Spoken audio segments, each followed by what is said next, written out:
Inilah pidato yang ditunggu-tunggu dari seorang Pak Jokowi adalah pidato pertanggungjawaban selama kepemimpinannya selama 10 tahun dan tak sedikit para menterinya itu juga yang ikut terharu dan meneteskan air matanya di detik-detik masa jabatan Pak Jokowi itu berakhir. Ini sangat luar biasa sekali pemirsa. Di penghujung masa jabatan ini, izinkan saya menyampaikan suara nurani terdalam kepada Bapak, Ibu, dan saudara-saudara sebangsa tanah air, kepada seluruh rakyat Indonesia, tidak terkecuali satupun.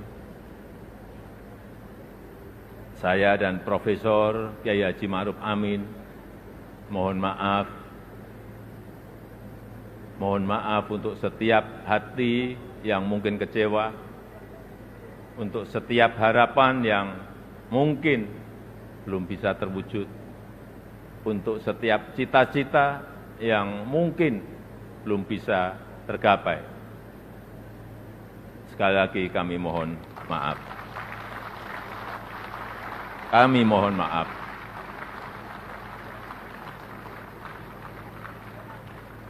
Ini adalah yang terbaik yang bisa kami upayakan bagi rakyat Indonesia, bagi bangsa dan negara Indonesia. Saya tahu bahwa hasil yang kita capai pada saat ini belum sepenuhnya tuntas mencapai hasil akhir. Belum sepenuhnya sesuai dengan harapan dan keinginan Bapak Ibu semua.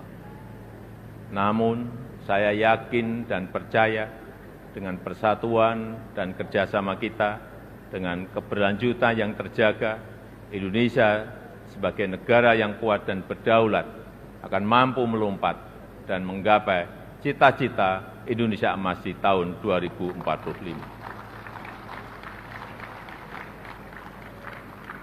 Terakhir, kepada Presiden terpilih Bapak Jenderal TNI Purnawirawan Prabowo Subianto.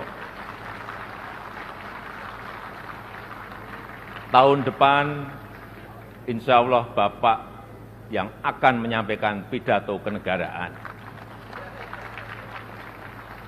Nanti pada tanggal 20 Oktober 2024, izinkan saya menyerahkan tongkat estafet kepemimpinan ini kepada Bapak Prabowo Subianto.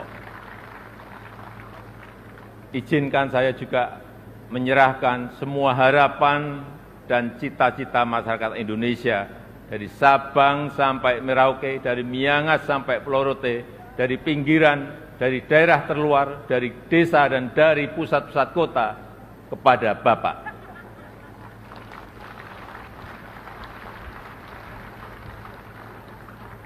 Semoga Allah SWT, Tuhan yang Maha Kuasa, senantiasa memberikan petunjuk dan kemudahan bagi bangsa Indonesia dalam kepemimpinan Presiden Prabowo Subianto pada pemerintahan periode mendatang. Dirgahayu Republik Indonesia, Dirgahayu Negeri Pancasila, Merdeka! Merdeka! Saya sangat menyadari akan ada banyak gelombang yang harus dihadapi. Akan banyak tantangan yang harus diselesaikan. Tapi dari awal saya juga yakin dan sangat percaya bahwa saya tidak sendirian.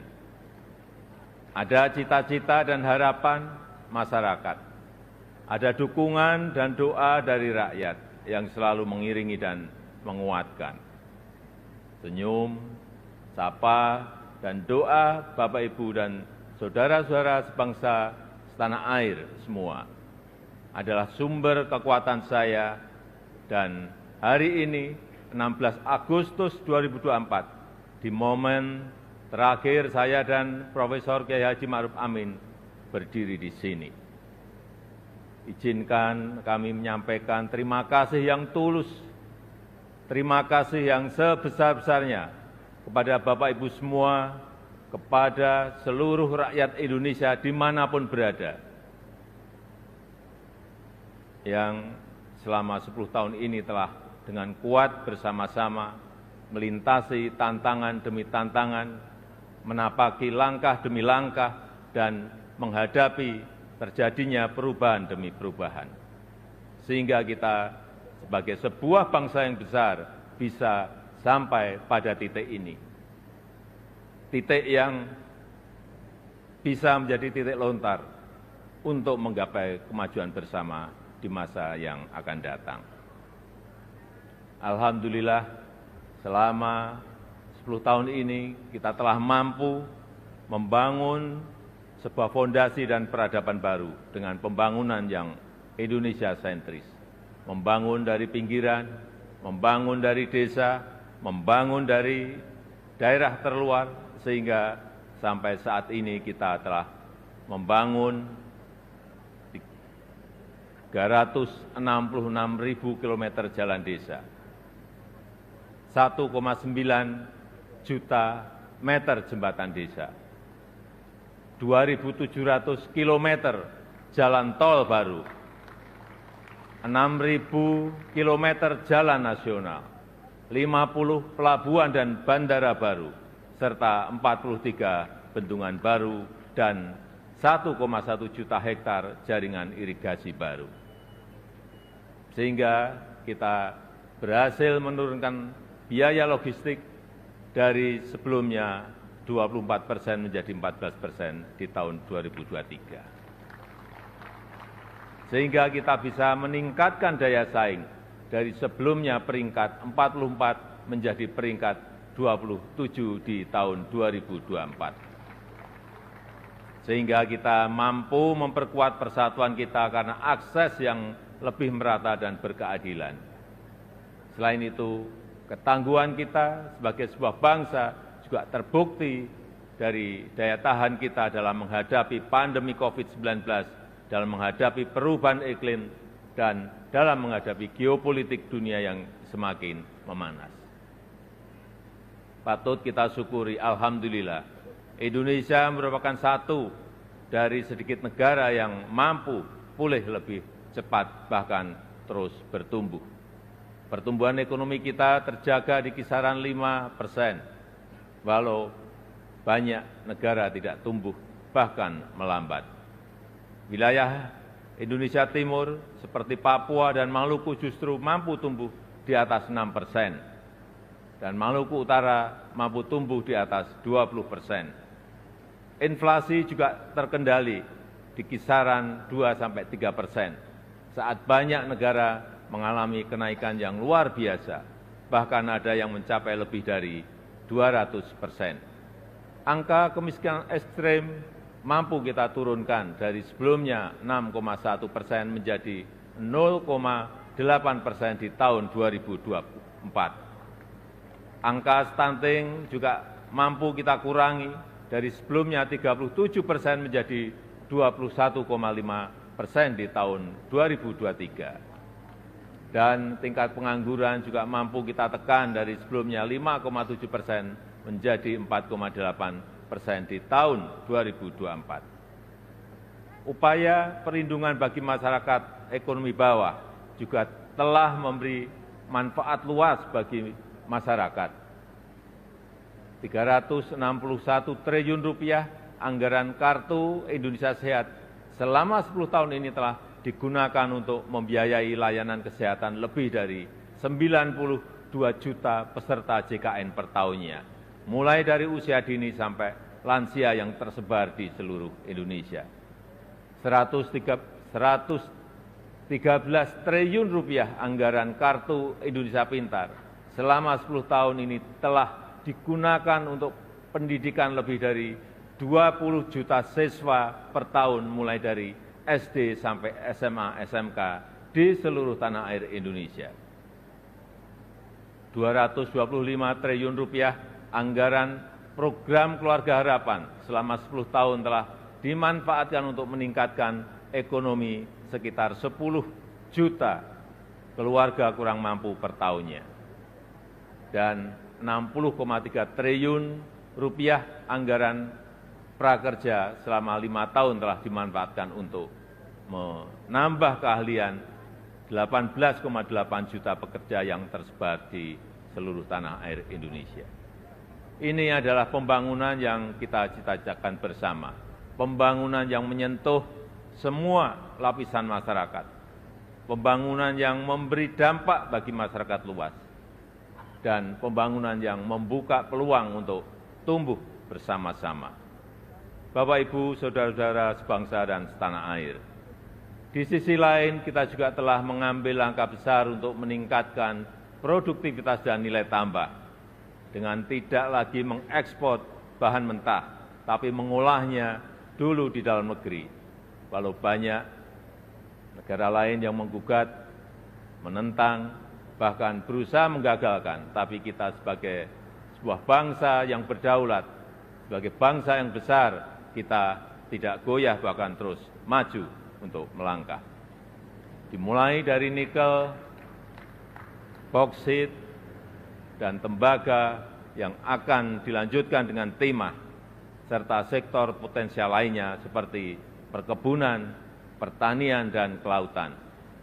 Alhamdulillah, sampai saat ini telah terbangun smelter dan industri pengolahan untuk nikel, boksit, dan tembaga yang membuka lebih dari 200.000 lapangan kerja dan meningkatkan pendapatan negara lebih dari 158 triliun rupiah selama 8 tahun ini.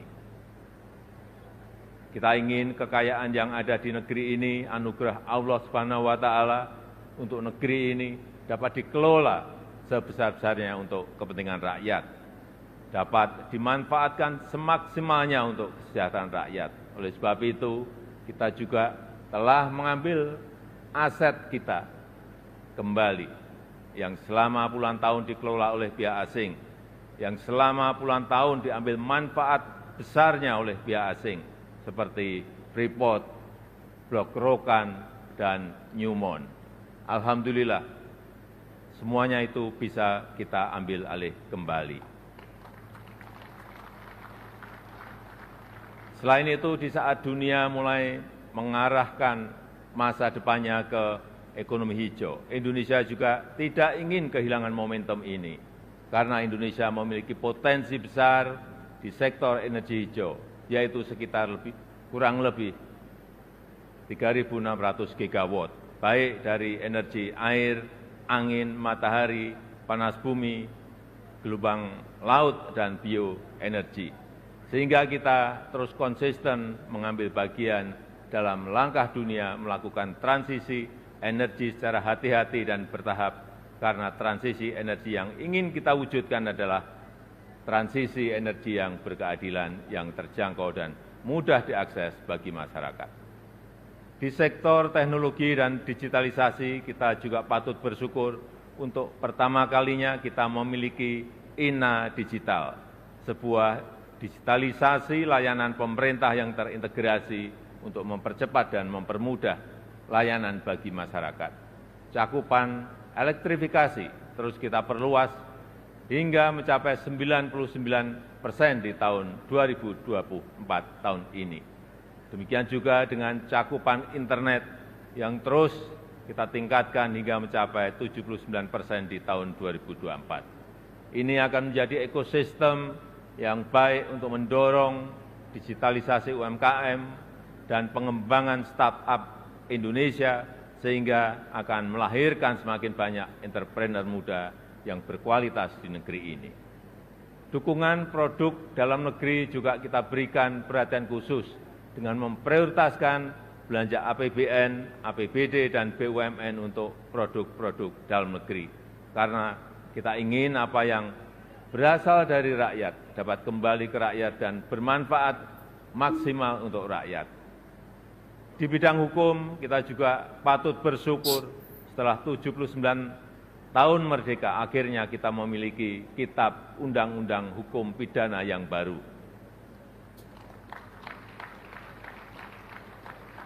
Sebagai upaya memodernisasi hukum Indonesia, serta Undang-Undang Cipta Kerja yang merevisi 80 undang-undang dan 1.200 pasal. Sebagai upaya untuk menderegulasi peraturan yang tumpang tindih. Kita juga sudah memiliki undang-undang tindak pidana kekerasan seksual untuk memberikan perlindungan yang nyata, yang kuat, terutama bagi perempuan dan anak-anak. Bapak, Ibu, dan saudara-saudara sekalian sebangsa dan setanah air, ini adalah hasil kerja keras kita bersama. Ini adalah fondasi besar kita bersama. Ini adalah bukti bahwa persatuan kita, bahwa kerukunan kita, bahwa kerja keras dan kegotong royongan kita dapat membawa Indonesia melompat lebih tinggi lagi. Oleh sebab itu, saya sangat menghargai, sangat mengapresiasi dukungan dan kerjasama seluruh lembaga negara dalam menopang lompatan kemajuan Indonesia. Mulai dari MPR RI yang telah berperan aktif memperkokoh ideologi negara, memperdalam rencana penyusunan pokok-pokok haluan negara dan menjaga silaturahmi antar tokoh-tokoh bangsa. DPR RI yang telah menjalankan fungsi legislasi, menjalankan fungsi penganggaran dan pengawasan, merumuskan RAPBN 2025 untuk suksesi transisi pemerintahan dan menyelesaikan banyak undang-undang strategis, seperti Undang-Undang Ibu Kota Negara, Undang-Undang Daerah Khusus Jakarta, Undang-Undang Informasi dan Transaksi Elektronik, Undang-Undang Aparatur Sipil Negara, dan Undang-Undang Kesejahteraan Ibu dan Anak.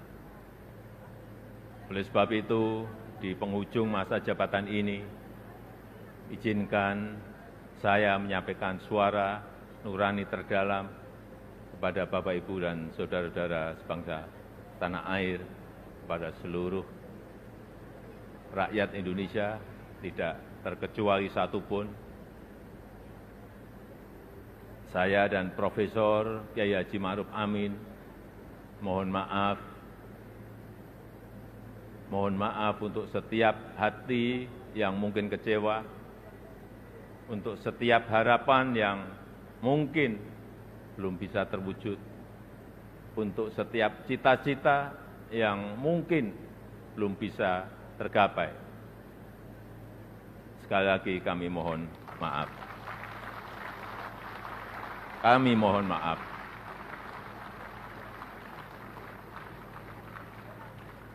Ini adalah yang terbaik yang bisa kami upayakan bagi rakyat Indonesia, bagi bangsa dan negara Indonesia. Saya tahu bahwa hasil yang kita capai pada saat ini belum sepenuhnya tuntas mencapai hasil akhir. Belum. Oke, mungkin saya rasa cukup pemirsa terkait dengan pidato Pak Jokowi. Ini sangat luar biasa sekali. Ya, seperti apa komentar kalian? Tulis di kolom komentar. Dalam pidato tersebut ya terlihat tampak Pak Prabowo itu berdiri dan memberikan hormat kepada Pak Jokowi. Ini sangat luar biasa sekali. Ini sangat saya apresiasi sekali terhadap respek Pak Jokowi, Pak Prabowo dalam penghormatannya terhadap Pak Jokowi. Dan kelihatan banget ya Pak Luhut itu mengusap air matanya dan juga budayanya di belakang itu terlihat banget sangat terharu sekali. Ya, seperti apa komentar kalian? Tulis di kolom komentar. Dan sekali lagi udah pemirsa, jangan lupa tekan tombol subscribe-nya biar kalian juga tidak ketinggalan informasi-informasi terbaru dari channel ini. Dan salam demokrasi dan salam NKRI.